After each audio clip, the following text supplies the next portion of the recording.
এত সংখ্যক লোককে মাফ করার অঙ্গীকার দিছিলেন, যত সংখ্যক লোক দুনিয়াতে নেই। চোখের পানি ঝরায় যদি মাপ চাইলা, তাইলে আমি সবাইকে মাফ করে দিব।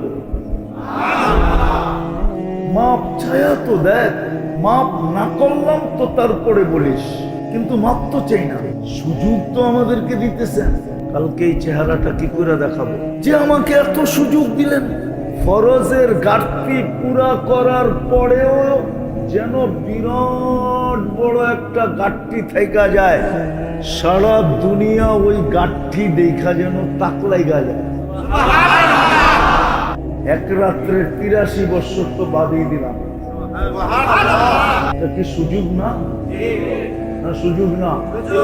কেননা এই উম্মতের মতো কোন উম্মতের সাথে আল্লাহর ভালোবাসা, মায়া, মমতা, স্নেহ, প্রেম, প্রীতি ছিল না।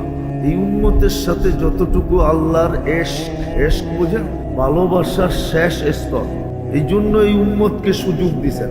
দুই একটা করে দেখাইতে থাকি, দেখি বুঝে আসে কিনা। ১.৫ লক্ষ উম্মতের ভিতরে কোনো উম্মতকে না, নবীদের উম্মত তো বাদই দিলাম, ৩১৩ জন রসুলের উম্মতকেও দেন নাই।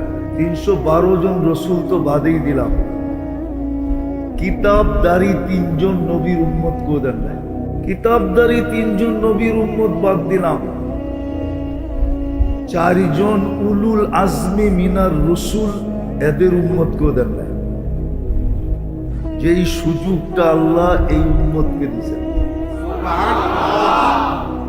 এত সংখ্যক লোককে মাফ করার অঙ্গীকার দিছিলেন, যত সংখ্যক লোক দুনিয়াতে নেই। আমি প্রমাণ দিতেছি। হাদিসে আছে, বনি কালবের যতগুলা বকরি আছে, আর ওই যুগে আরো